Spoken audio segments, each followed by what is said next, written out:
Buenas tardes a todos y a todas.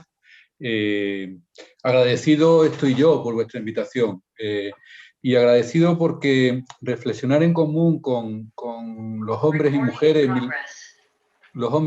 militantes de OA es siempre un reto y siempre muy sugerente. También es verdad que es una responsabilidad, porque sois personas que desde lo cotidiano y desde la formación y el nivel de reflexión que tenéis, sois personas preparadas, personas críticas, personas comprometidas, y eso siempre pues, es un reto y además una sugerencia muy importante. Voy a compartir, a ver si funciona, esperemos que sí. Vale. Mirad, en primer lugar, y creo que esto que voy a decir es clave de toda la exposición que voy a hacer. Y tiene que ver con mi posición hermenéutica ahora mismo, mi posición existencial. Y la resumo citando a Gramsci, que tantas veces lo hemos citado: estoy en un momento de pesimismo de la inteligencia y optimismo de la voluntad.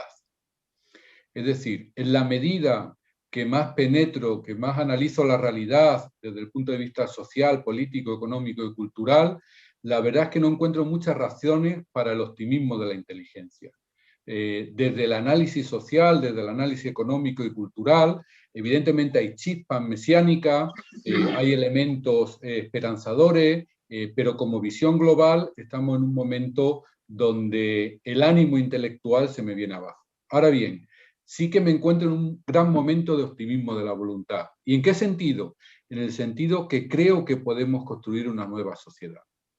Que más allá de encontrar elementos positivos o elementos esperanzadores en lo que nos está ocurriendo, sí que cada día creo más en la capacidad que tenemos los seres humanos en construir una realidad distinta. Cada día soy más optimista con las posibilidades que tenemos en cuanto nos pongamos a trabajar como una humanidad que sueña conjuntamente, como dice el Papa en Fratelli Tutti. Desde esta posición, lo que voy a tratar es de recorrer 5 escenarios de forma rápida, de forma pues siempre muy sencilla o intentando hacerlo muy sencillo y evidentemente con el problema de poder caer en algún momento en la simplificación. Pero como luego tenemos un amplio tiempo de debate y de aclaraciones, pues nos situamos ahí. ¿Qué 5 puntos voy a tratar de recorrer? Mirad, el primero es una caracterización del tiempo que estamos viviendo. Hablamos de la era post-COVID y yo creo que todavía estamos en una era COVID. Es decir, no hemos sufrido una pandemia desde el punto de vista sanitario, desde el punto de vista social y económico, sino que estamos sufriendo una pandemia. Todavía, a mi entender, no podemos hablar de época post-COVID. Y no hablo en el terreno puramente epidemiológico, sino social, político, económico, cultural y religioso. Estamos todavía construyéndonos como mundo, construyéndonos como sociedad en un momento de impacto, evidentemente en otro momento de ese impacto, pero en un profundo momento de impacto.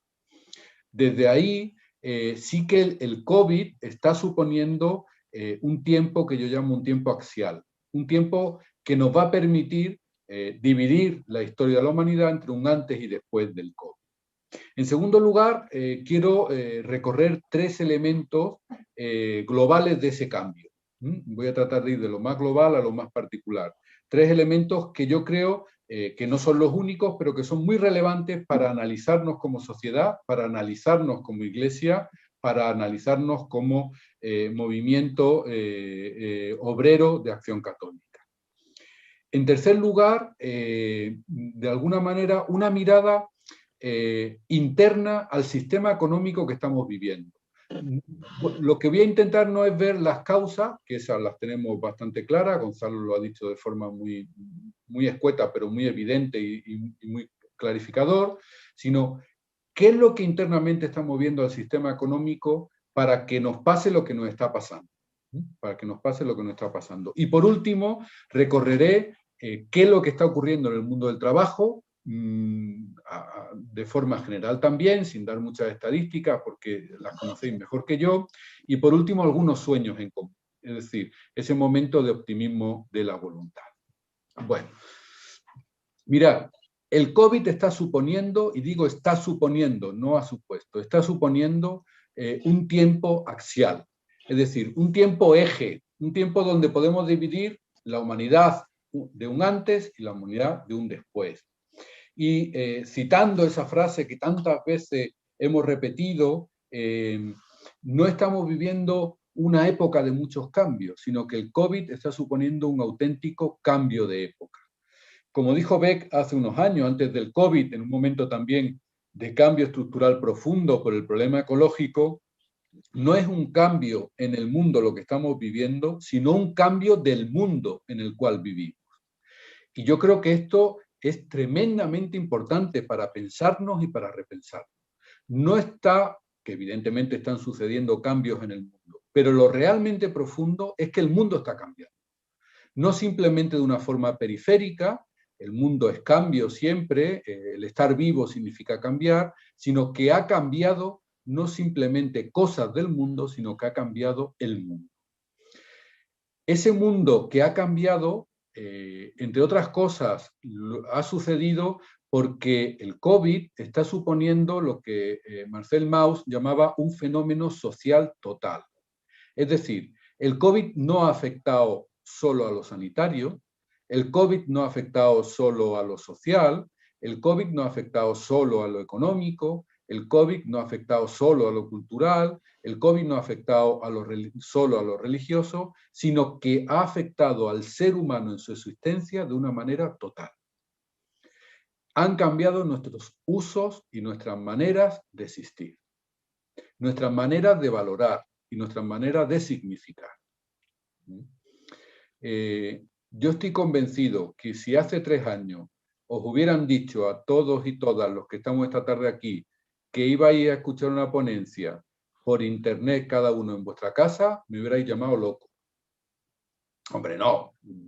La OAC suele vincularse con las personas, buscar el encuentro, el diálogo. Bueno, pues ha cambiado. Os pongo solo un detalle, un ejemplo que me parece muy significativo de hasta dónde llega este fenómeno social total. Y es de una señora de una parroquia de Madrid que me preguntaba hace un tiempo, porque ella decía que ya no iba a misa a la parroquia. Decía, ya me he acostumbrado a sentir la misa por la tele que me han comprado mis hijos. La tele que le habían comprado sus hijos era una tablet. Y me preguntaba, si yo pongo pan y vino muy cerca de la pantalla, ¿se consagra el pan y el vino? Pregunta que si la inventamos hace 3 años, seguramente nos parecería absolutamente extravagante. Sin embargo, ya no necesitamos ir a misa porque podemos sentir la misa desde casa. Y eso significa un cambio paradigmático en vivir la religión, porque significa un cambio paradigmático también en cómo vivimos la existencia cotidiana. Luego vamos a ver algunos aspectos de eso. Y por último, este tiempo de COVID está suponiendo un tiempo de paradojas, de incertidumbre y de contradicción. Seguramente estamos viviendo una época donde puede ser verdad lo mismo y lo contrario, donde puede ser absolutamente necesario darse un abrazo y ese darse un abrazo a la vez es absolutamente poco recomendable para la expansión del virus. Donde estamos viendo cambios sociales y políticos como absolutamente necesarios, pero a la vez lo estamos viviendo con contradicción. Fijaros, por ejemplo, con el tema de la libertad. La libertad es un bien precioso. Hemos luchado por la libertad. Y en España no hace mucho tiempo. Seguramente algunos de vosotros fuisteis militantes de ese momento de caída de la dictadura para gestionar una democracia con todos sus errores, pero una democracia que hemos podido disfrutar los que veníamos detrás de esos años. Sin embargo, durante el tiempo del COVID hemos pedido, hemos rogado, hemos legitimado que nos coartaran esa libertad hasta territorios extremos. Incluso hemos pedido que nos vigilaran por móvil, que nos encerraran en casa mucho más de lo que nos encerraron, porque entendíamos que podíamos prescindir de esa libertad por la construcción de un bien común, en este sentido también sanitario. De hecho, en los primeros momentos del COVID, en marzo, febrero del 2020, los relatos de las personas, incluso la narrativa de muchos de los medios de comunicación era: queremos ser como China, queremos un sistema que sea capaz de vigilarnos a cada uno de nosotros para que no se expandiera el virus. Sin embargo, rápidamente, en cuanto afirmábamos eso, decíamos lo contrario: hombre, no nos quiten la libertad, estamos en un régimen democrático. De esta podemos poner cientos y cientos de ejemplos de cómo estamos viviendo esa incertidumbre, ese momento paradójico y ese momento contradictorio. Sin este marco de tiempo eje para entendernos, es muy difícil entender lo que nos está pasando, porque es un fenómeno total que está repleto de paradojas, de incertidumbre y de contradicciones que producen no simplemente muchos cambios en el mundo, sino un cambio de mundo. Lo he citado 1000 veces, pero creo que es muy expresivo aquel graffiti de: cuando conocíamos la respuesta nos cambiaron las preguntas. Bueno, pues este tiempo nos está cambiando radicalmente las preguntas. Esperemos encontrarnos con alguna de ellas. Bueno, ¿y qué 3 elementos quiero destacar así a modo general de este tiempo que estamos viviendo de COVID? Mira, el primero lo denomino el retorno de la vulnerabilidad. Lo he tratado en otro momento y en otros asuntos, pero me parece de mucha profundidad filosófica, sociológica, política y teológica también.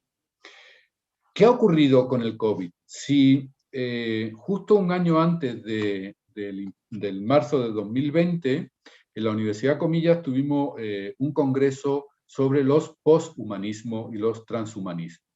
De alguna manera, la tecnoutopía poshumana lo que nos avanzaba era un mundo con la capacidad de estar liberados de la enfermedad, liberados del dolor, incluso liberados de la muerte. Había una gran inversión de los grandes gigantes de la comunicación, los Facebook, los Google and Company, desde Silicon Valley, alimentando esta tecnoutopía de un hombre y una mujer exento de enfermedad, de dolor, de sufrimiento e incluso de muerte. Era como un anuncio del reino de Dios en modo digital. En modo digital. En medio de esa tecnoutopía llega el COVID y nos dice: sois vulnerables hasta la médula de vuestros huesos, que diría Levinas. Es decir, sois polvo y en polvo os convertiréis. Sois pura vulnerabilidad de los humanos. Aunque estéis en un momento de desarrollo científico, económico y social que os creéis que no tiene parangón, un pequeño virus os ha parado de golpe eso que pretendíais de ser como ángeles, sin muerte, sin enfermedad. Y esto ha supuesto un momento reflexivo muy importante, porque frente a esa vulnerabilidad tan profunda surgen preguntas también de carácter existencial y de carácter de sentido. No simplemente preguntas de carácter más o menos económico, social, sino preguntas que van al fondo y al hondón del alma, que diría Santa Teresa. Este retorno de la vulnerabilidad antropológica, de somos vulnerables hasta la médula de nuestro hueso, ha ido acompañada con una aparición muy patente, como vamos a ver ahora, de la vulnerabilidad social. Es decir, hay una vulnerabilidad estructural de los humanos y hay muchos humanos que conviven en situaciones de profunda vulnerabilidad. La fragilidad antropológica va acompañada también de la injusticia social, económica y política. Y eso se nos ha puesto encima de la mesa de una forma muy nítida, muy patente y muy clara. No significa que antes no existiera. Lo que significa es que ha cundido con una profundidad inmensa. De ahí, y antes creo que se llamaba Conchi, la compañera que hablaba del tema de los cuidados y del tema de la mujer, hay muchos autores que ahora hablan que hay que dar un paso del contrato social al pacto de los cuidados, que esta situación de vulnerabilidad antropológica y la situación de vulnerabilidad social nos lleva a la necesidad de cuidar la ciudadanía, los derechos sociales, con la cuidadanía, es decir, el derecho al cuidado. Y sin duda ninguna, este cambio paradigmático está viniendo del lado de la teoría feminista, de la filosofía feminista y de la economía de los cuidados feministas, en términos sintéticos de eso que venimos a llamar el ecofeminismo. Y a mí esto me parece un referente muy importante también para el mundo del trabajo, como luego lo vamos a ver. Estamos en un momento de tránsito del contrato social al pacto de los cuidados. Y eso significa que ese contrato social que surge después de la Segunda Guerra Mundial tiene que tener modificaciones profundas para albergar también la proximidad, la ternura, la compasión, y eso de una manera no simplemente doméstica del mundo privado, sino en torno a los derechos del mundo público. De alguna manera, si os fijáis, cuando el Papa Francisco habla de amistad social y de fraternidad universal, está abriendo esa grieta que significa no podemos hablar de derechos de ciudadanía si no hay cercanía y proximidad. Sin samaritanos que atiendan los bordes de los caminos, es imposible una estructura de derechos sociales asentados. Bueno, pues primer elemento, el retorno de la vulnerabilidad vivida, experimentada, pensada, y la patentización de la vulnerabilidad social encima de la mesa. El segundo elemento, la aceleración de los procesos de injusticia, lo decía Gonzalo, y no me voy a detener mucho en esto. Fijaros, la pandemia, ¿qué es lo que ha hecho? ¿Ha inventado nuevos pobres la pandemia? No. La pandemia lo que ha hecho es intensificar y acelerar los procesos que ya estaban en marcha. Y esto me parece un tema clave. Sería de los puntos que me gustaría dejar claro en esta tarde. La vuelta a la normalidad no es la vuelta al paraíso. Antes del COVID no vivíamos en el paraíso. Antes del COVID vivíamos en una situación estructuralmente injusta, donde había millones de personas expulsadas del mínimo bienestar. Y eso significa que la pandemia no ha inventado una nueva realidad con respecto a la exclusión y a la desigualdad, sino que lo que ha hecho ha sido incrementar la desigualdad, la injusticia. Cuando analizamos los datos sociales y económicos, lo que nos encontramos es que las clases situadas en el nivel inferior de la pobreza más severa son los que más han sufrido la crisis. Que la desigualdad se ha incrementado en los sectores de la sociedad más excluidos, más empobrecidos y más injustamente tratados. Que el desempleo ha afectado incluso 20 veces más a las personas que tenían acceso a rentas menores. Es decir, la COVID no ha inventado una nueva estructura social, sino que la ha intensificado. De ahí esa frase que pongo de Walter Benjamin, de la tesis octava de su filosofía de la historia, donde dice: la tradición de los oprimidos nos muestra que el estado de excepción en el que vivimos es la regla. Es decir, lo que ha sucedido con el COVID es lo normal, como decía Gonzalo, cuando llega una crisis. Es decir, que afecta a los más pobres y a los oprimidos le hace situarse no en una situación nueva, sino en una situación de profundidad de lo que ya vivían. Esto es un elemento esencial. La vuelta a la nueva normalidad no es la vuelta al paraíso, sino a una situación de estructural irrelevancia para millones de personas en nuestro mundo. Eso que el Papa llama la cultura del descarte. La cultura del descarte no la ha inventado la COVID. La cultura del descarte la ha intensificado la COVID. Bueno, luego si queréis profundizar. Y un tercer elemento que quiero destacar, habría otros muchos, pero me voy a quedar en estos tres, que es la nueva religión de la digitalización del mundo. Es curioso, pero voy a criticar por un medio digital que nos está permitiendo encontrarnos la digitalización del mundo. Y lo voy a decir de una forma muy sencilla. Claro que el mundo digital nos está permitiendo encontrarnos esta tarde, que de otra manera no lo hubiéramos podido hacer. Pero es verdad que esta forma de encontrarnos no es igual a que si nos encontráramos cara a cara.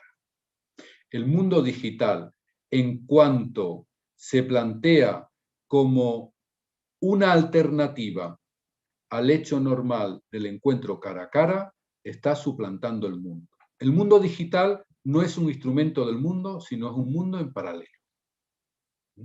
Eric Sadin, que es un filósofo francés que ha escrito mucho, y tiene 3 libros publicados al castellano sobre el mundo digital, él dice, muchas veces nos preguntamos sobre si la inteligencia artificial va a ser igual que la inteligencia humana. Y él dice, esa no es la pregunta interesante. La pregunta interesante es que la inteligencia artificial hoy en día, sea o no sea humana, ya es una alternativa a la inteligencia humana. Es decir, el mundo está siendo gobernado más por algoritmos que por elementos reflexivos y éticos. Os pongo un ejemplo que escuché el otro día en la radio, habría muchos otros.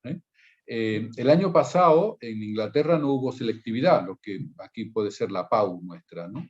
Y lo que hicieron, en vez del examen, hicieron un algoritmo. Dentro de ese algoritmo metieron un elemento que era el siguiente. Cuando las clases son de menos alumnos y alumnas, los resultados académicos son mejores. Con lo cual, toda aquella persona que haya estudiado en un grupo de pocos alumnos, le vamos a primar con algún punto más, porque lo que nos dicen los algoritmos es que las clases con pocos alumnos tienen mejor rendimiento. ¿Qué supuso eso? La exclusión muy importante de toda la enseñanza pública. ¿Por qué? Porque la enseñanza pública tenía más alumnos por aula. Y eso significó que la PAU no hecha, sino sustituida por un algoritmo, primó a aquellas clases privilegiadas que podían pagar la enseñanza privada para sus alumnos. Eso ya está ocurriendo. Eso no es algo que podrá ocurrirnos, sino eso es algo que ya está ocurriendo. Con lo cual, lo que nos encontramos es con una nueva forma de vinculación social. Permitidme un ejemplo, porque normalmente el mundo digital lo analizamos como un elemento más de avance de la técnica. Y yo creo que el mundo digital es un avance de la técnica, pero no podemos ponerlo al mismo nivel de la técnica. Lo explico con el ejemplo del martillo. Cuando analizamos lo que supuso el martillo como un avance de la técnica, la reflexión ética que nos hacíamos es, si un martillo yo lo utilizo para clavar clavos, éticamente lo estoy utilizando bien. Ahora, si yo utilizo el martillo para pegarle a uno en la cabeza, lo estoy utilizando mal. Es decir, ¿de qué depende la bondad ética de la técnica? Del uso que hagamos de ella. Bueno, pues el mundo digital, sin duda, también, dependiendo del uso que hagamos de él, será éticamente correcto o no. Si yo utilizo el mundo digital para el tráfico de mujeres, para explotación sexual, pues evidentemente yo estoy utilizando el mundo digital de una forma no ética. Ahora, el mundo digital no solo depende del uso, sino que el simple uso del mundo digital nos sitúa en una nueva forma de vinculación social. Es decir, independientemente de que lo use bien o mal, el mundo digital ya nos está cambiando estructuralmente.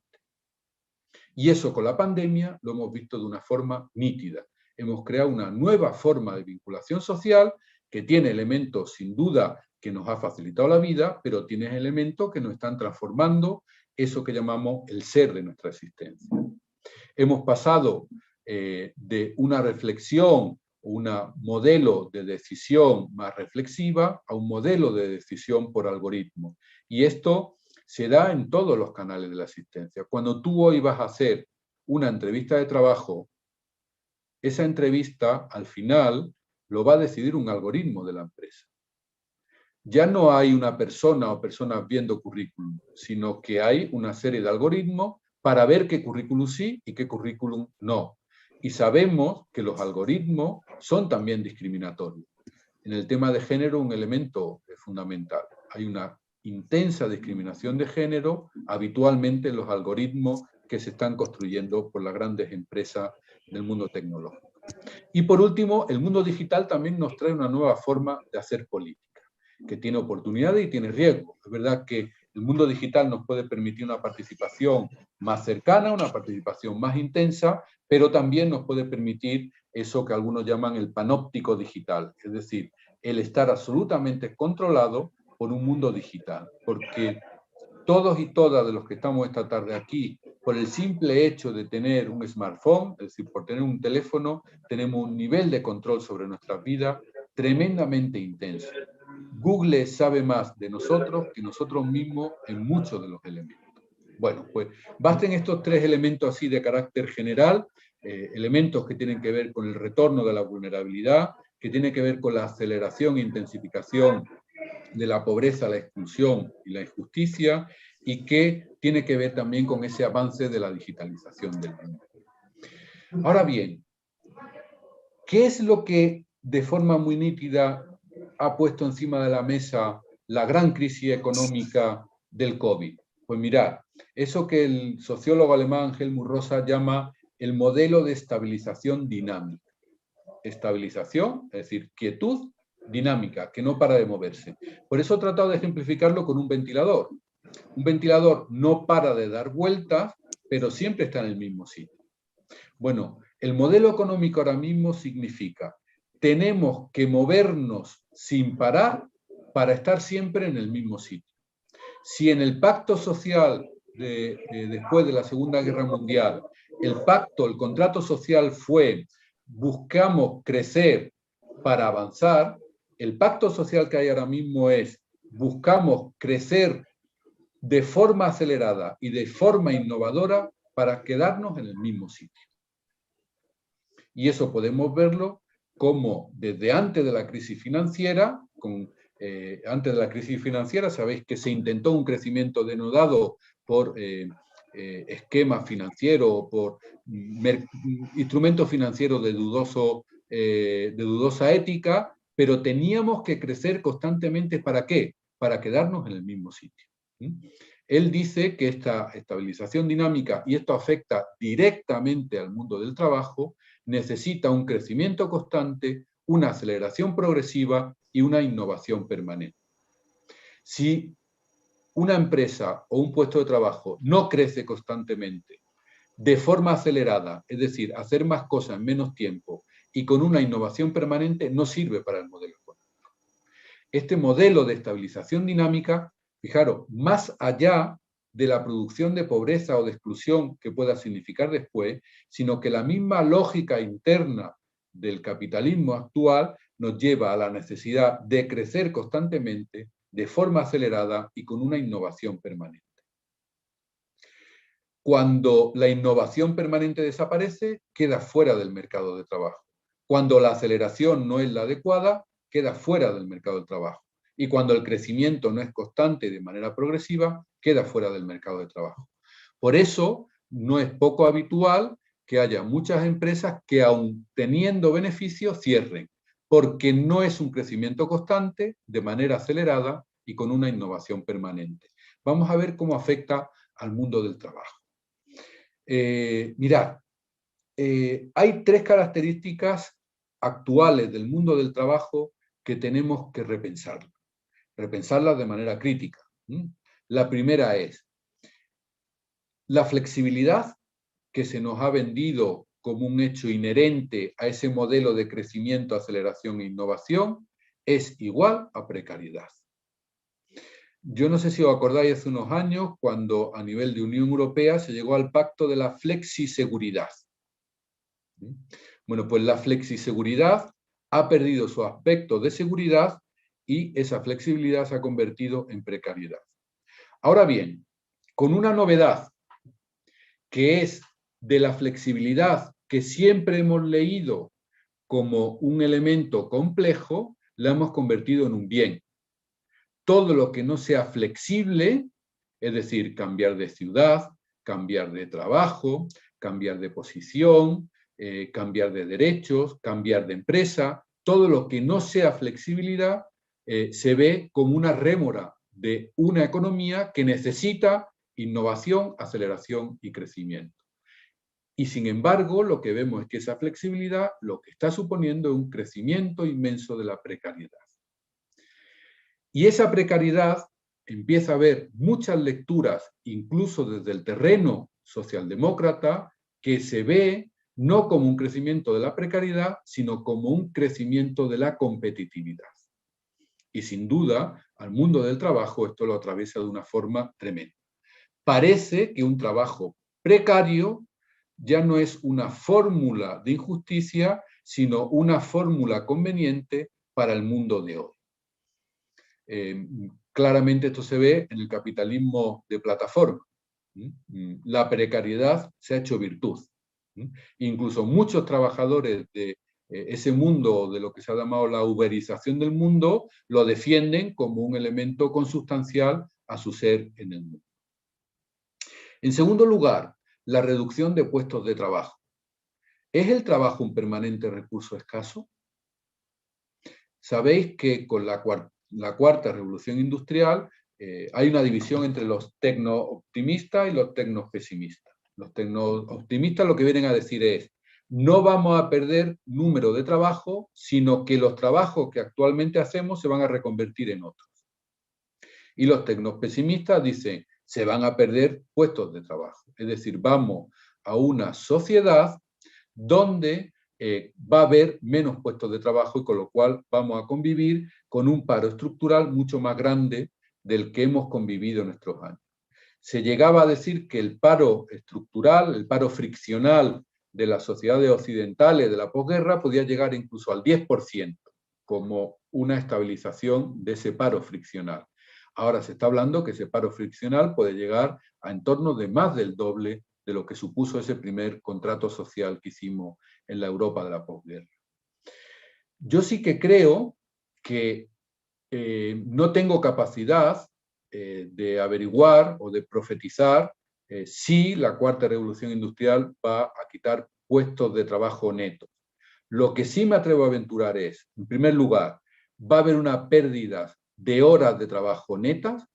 Últimamente hay una falacia que es analizar el mercado de trabajo por puestos de trabajo y no por número de horas trabajadas.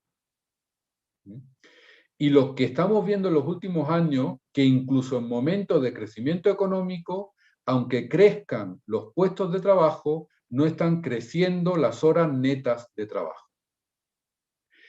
Bueno, en puestos de trabajo yo no tengo capacidad de aventurar lo que va a pasar. En horas netas de trabajo me aventuraría a decir que vamos a tener menos horas netas de trabajo. Y eso significa impacto en el sueldo y eso significa también flexibilidad de lo que es el trabajo. Y en segundo lugar, aunque yo me equivocara en mi profecía de menos horas netas de trabajo, lo que sí está claro es que los puestos de trabajo que se creen van a ser puestos de trabajo de una mayor capacitación. Muchos de ellos, quitando lo que significa la economía del cuidado. Y eso significa que solo las personas más preparadas van a poder acceder a esos nuevos puestos de trabajo. Ya hoy en día, dicen algunas consultoras, que hay puestos de trabajo que se quedan no cubiertos por falta de capacidad de los que se presentan al mundo laboral, especialmente en el mundo digital informático. Y en tercer lugar, si el trabajo está sometido a esa continua innovación, nos encontramos con lo que Richard Sennett llamó la élite de las capacidades potenciales.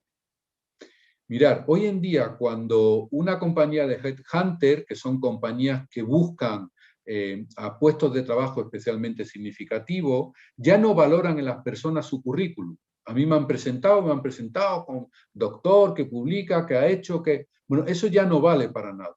La pregunta es, ¿qué eres capaz de aprender de manera constante y dinámica? Es decir, potencialmente tú, ¿qué puedes ser? No me interesa lo que eres, sino potencialmente lo que me interesa es lo que puede ser. Es lo que se denominan las habilidades soft. Ya no me interesa ni siquiera si hablas alemán o inglés, sino si tienes capacidad de aprender chino. Ya no me interesa si has hecho un máster en gestión directiva, sino si eres capaz de hacer 2 máster más, uno en gestión digital y otro en producción circular. Richard Senner decía que este centramiento en las capacidades potenciales significaba uno de los elementos más importantes de exclusión social en el futuro. Entre otras cosas, esto nos dejaría fuera a todas aquellas personas que tenemos una cierta edad. Yo ya con 55 años no tengo capacidad potencial de aprender casi nada. Por lo tanto, en el mundo del trabajo soy un casi nada. Ya, pero tengo mucha experiencia, pero sabe mucho, pero no tiene capacidad, flexibilidad o capacidad de innovación. Desde ahí, permitirme que dentro de esta cuarta revolución industrial me haga una pequeña reflexión más abierta al debate posterior que a lo que ahora podamos pensar. Y es, se está dando un nuevo mundo, y en ese nuevo mundo se está dando un nuevo contexto laboral, donde si repensamos la dimensión objetiva y subjetiva del trabajo, que es la división clásica de la doctrina social de la Iglesia, nos encontramos que ha variado notablemente. Y pongo ahí 4 elementos que me parecen especialmente importantes en el mundo del trabajo. Un ejemplo es con el teletrabajo, que hemos vivido de una forma intensa y que seguimos viviendo de alguna manera de esa forma intensa. ¿A qué nos lleva el teletrabajo? Pues a una praxis sin contexto. Un trabajo sin contexto. Cuando pensamos la dimensión subjetiva y objetiva del trabajo, siempre la hemos pensado desde un contexto. Contexto de fábrica, contexto de oficina, contexto de grupo de trabajo, contexto de empresa. Ya en los últimos años el incremento de los autónomos nos iba dando ese trabajo sin contexto. Esa capacidad de destruir los contextos. ¿Qué nos encontramos con el teletrabajo? Pues que no tengo contexto de trabajo, sino que simplemente tengo actividad laboral. Y yo en el salón de mi casa tengo mi actividad laboral, pero no tengo contexto laboral. ¿Qué significa eso para la dimensión subjetiva del trabajo? El segundo elemento, desde la doctrina social del trabajo siempre hemos pensado institucionalmente el trabajo. Y eso significa con unos derechos dentro de una empresa, de una compañía, de una cooperativa, me da igual la fórmula jurídica. Bueno, pues el capitalismo de plataforma, la uberización del mundo, lo que permite es una praxis sin institución. Es decir, un trabajo sin institución. ¿Qué es lo que media entre lo que yo hago y lo que aporto? Un programa informático. Y ahora, con el énfasis, por ejemplo, en los modelos de blockchain, nos vamos a encontrar que hay modelos de praxis sin institución, porque lo que hace de institución es la misma plataforma de blockchain. Y esto es un elemento tremendamente importante para el mundo laboral. En tercer lugar, lo que Sadin también llama el emprendimiento libertario. Fijaros, si analizamos los discursos desde el mundo económico, la figura ideal de la actualidad es aquella persona especialmente joven que de manera individual tiene una gran idea y la lleva adelante. Es decir, el modelo de startups o el modelo de la siliconización del mundo, siliconización por el tema de Silicon Valley. Es decir, ¿quién es el modelo? Aquel que individualmente tiene una gran idea y la llega adelante. Un Bezos, ¿cómo se llama el de Apple? Que alguien me ayude. ¿Quién creó Apple? Bueno, todos sabéis a qué me estoy refiriendo. Es decir, a figuras que se hacen... ¿Cómo? Steve Jobs. Steve Jobs, exacto. Es decir, el modelo al cual tenemos como salida a la crisis. No un modelo de generación de empleo, sino que es un modelo de sé tú emprendedor de ti mismo de manera creativa, creando y aportando valor. Es decir, generemos una nueva economía desde una praxis sin comunidad. Porque el emprendedor libertario es la imagen que nos hemos dado como ideal para salir de la crisis. Y en último término, lo que llamo yo el capitalismo del clic, que es una praxis sin tiempo. Si vivimos sumidos en una aceleración constante, al final, ¿dónde está el añadido de valor? Que sea rápido, que sea ya. El tiempo es el instante.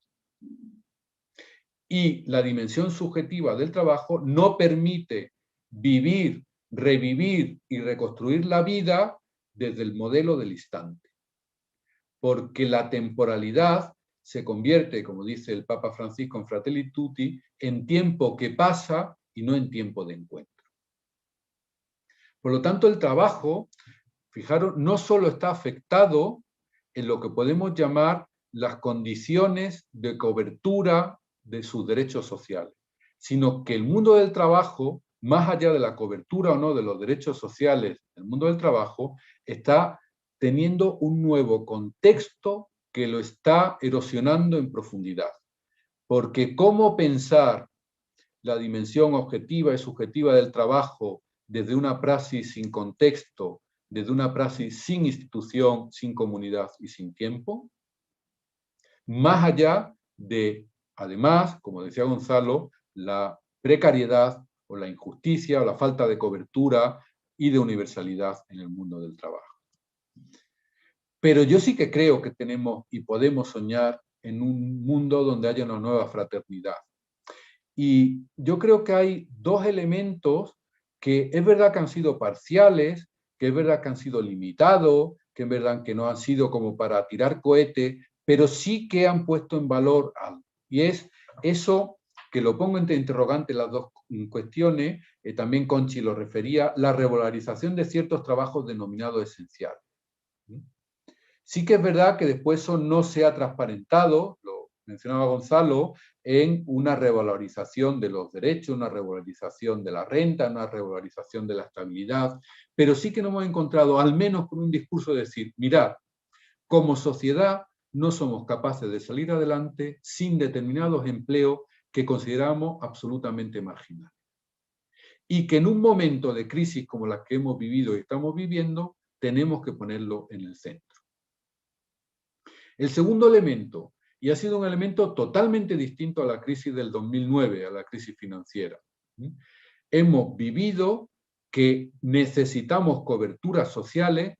No he puesto derechos sociales a cosa hecha, porque yo creo que no se han planteado así, pero sí como coberturas sociales frente a los riesgos sistémicos. Si el austericidio del 2010 fue la política llevada adelante, ahora no ha sido el austericidio, pero no en España, sino en toda Europa y en todo el mundo. Incluso en Estados Unidos, que es el país más liberal del mundo, ha dicho, tenemos que dar coberturas sociales para tratar de paliar los riesgos sistémicos. ¿Por qué? Porque si no se bloquea todo. Gestionamos la tormenta perfecta. Entender que un capitalismo sin consumidores es inviable. Y cuando la mayoría de la población se convierten en no consumidores, estamos tirando piedras sobre el mismo tejado del capitalismo. Y por eso las políticas de austericidio no han sido posibles llevarlas a cabo ahora. No simplemente por una cuestión ética, sino también por una cuestión de pura economía. Necesitamos personas que consuman para poder mantener el sistema en el cual estamos. Desde esos dos elementos que yo sí que creo que nos dan luces de por dónde pueden ir, ¿qué le pediría yo a la OA como cristiano? Es decir, ¿o qué me pediría yo como cristiano? Yo creo que tenemos tres caminos que tenemos que recorrer con insistencia. El primero es el no perder la incidencia política, la denuncia profética. No podemos renunciar a conquistas sociales que han mostrado que son buenas para la vida de las personas y para la dignidad de las personas. No podemos callar, aunque esté cambiando el contexto de una forma acelerada, que hay derechos sociales, dice el Papa de forma así muy provocadora, pan, techo y trabajo, o tierra, techo y trabajo, que es una forma de decir renta, desarrollo de trabajo y cobertura para el hogar, una vivienda. No podemos renunciar. Tenemos que seguir siendo profetas en este contexto donde son tan escasos los profetas. Bien es verdad que es muy distinto ser profeta que mosca cojonera. Y a veces no el que más grita es el más profeta, sino que tenemos que anunciar y tenemos que denunciar, tenemos que protestar y tenemos que proponer, pero no podemos renunciar a esa incidencia política desde el mundo del trabajo, desde distintas plataformas que pueden ir desde los sindicatos clásicos a los nuevos movimientos sociales. En segundo lugar, yo sí que creo que tenemos, y es el momento de crear, regenerar e impulsar eso que he denominado ahí una economía al servicio de la persona. Economía social, solidaria, popular, la economía de los cuidados. Es decir, eso que hace años se planteaba como un reducto marginal en el mundo del trabajo, va a empezar a ser un reducto no marginal en el mundo del trabajo. Tenemos que recrear la economía desde el mismo sistema en el cual estamos. Y eso significa alentar, impulsar, comprometernos con esas experiencias sociales, populares, que ya están en lo alto de la mesa.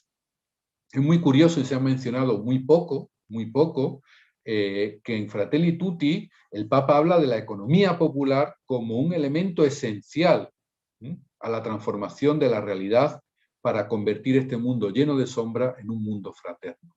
Pues yo creo que tenemos que pensar, comprometernos e impulsar con este mundo económico que es todavía germinal, que ya anunciaba Benedicto XVI con la economía de la gratuidad, que tenemos que seguir estando ahí.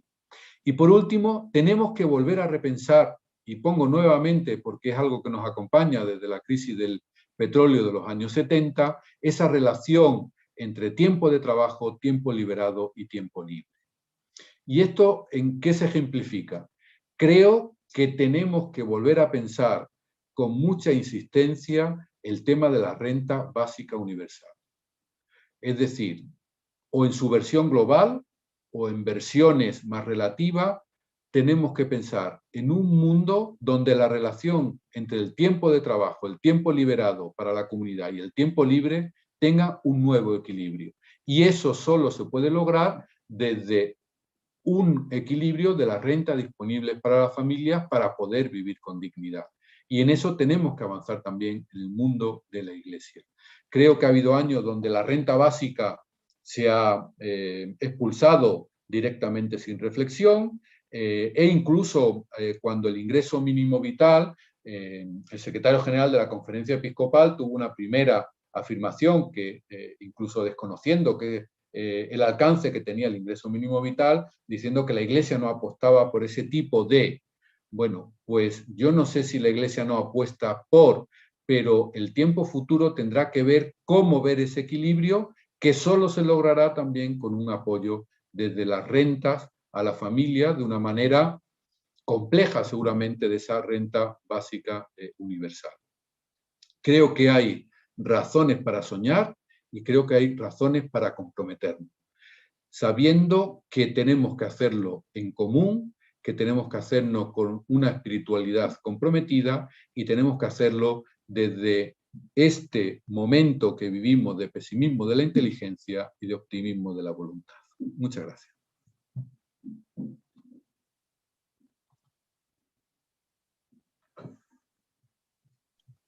Bien, muchas gracias.